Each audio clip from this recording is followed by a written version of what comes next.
सम्पूर्णलाई फेरि पनि स्वागत छ मेरो भिडियोमा र म आज चाहिँ एउटा कुरा चाहिँ भन्न चाहन्छु हैन सबैजनालाई। कुरा चाहिँ के हो भन्दाखेरि चाहिँ हामी चाहिँ नेपालीहरू भन्छन् हैन खाली विदेश विदेश विदेश भन्छन् हैन, तर विदेश चाहिँ हुन्छौँ नि हैन, तर विदेशमा चाहिँ खासै सोचेको जस्तो चाहिँ केही हुँदैन हैन। हो उनीहरूको देश कस्तो भने यस्तो सफा छ, राम्रो छ, डेभलप आफ्नो ठाउँमा छ हैन, तर नेपालमा जस्तो सुन्दर हैन सुन्दर आनन्द चाहिँ कहीँ छैन है नेपालमा जस्तो चाहिँ हैन। मैले यहाँ आएर पनि फिल गरेँ हैन, तर केही छैन विदेश भन्छ नि खालि केही देख्दैन। एउटा सफा देखाएको छ, यस्तो राम्रो राम्रो गार्डनहरू अलिअलि छ हैन, तर त्यस्तो छैन। हाम्रो नेपालबाट हेर्दाखेरि त अब हाम्रो काठमाडौँ नै भनौँ न, यस्तो सहरै भनौँ न हैन, डाँडा पाखाहरू सबै मजाले देख्छ नि त हैन। अब यहाँतिर पसल पनि कहाँ हो के थाहा छैन कि।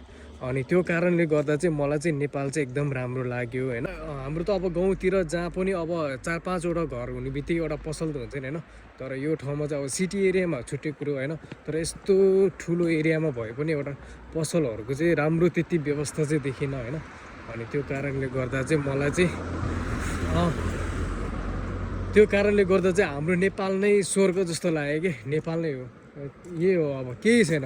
यहाँबाट भ्यू टार कहाँ हो, कुन ठाउँ हो हैन, सहर कहाँ हो केही थाहा छैन कि।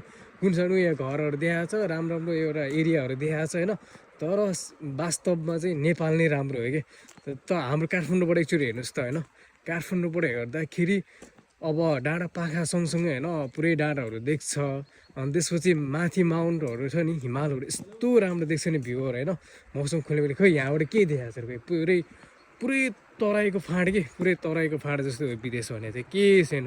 मलाई चाहिँ त्यही भएर विदेशभन्दा चाहिँ नेपाल नै राम्रो लाग्यो गाइस। त्यही भएर हजुरहरू पनि आफ्नो नेपाललाई माया गर्नुहोस् हैन। नेपाललाई तपाईँहरू कमाउन आउन सक्नुहुनेछ हैन।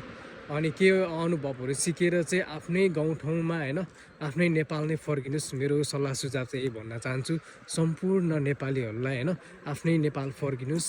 हाम्रो नेपाल नै स्वर्ग नै छ है। ल बाई बाई, भिडियो हेर्नु सम्पूर्णलाई थ्याङ्क यू सो मच।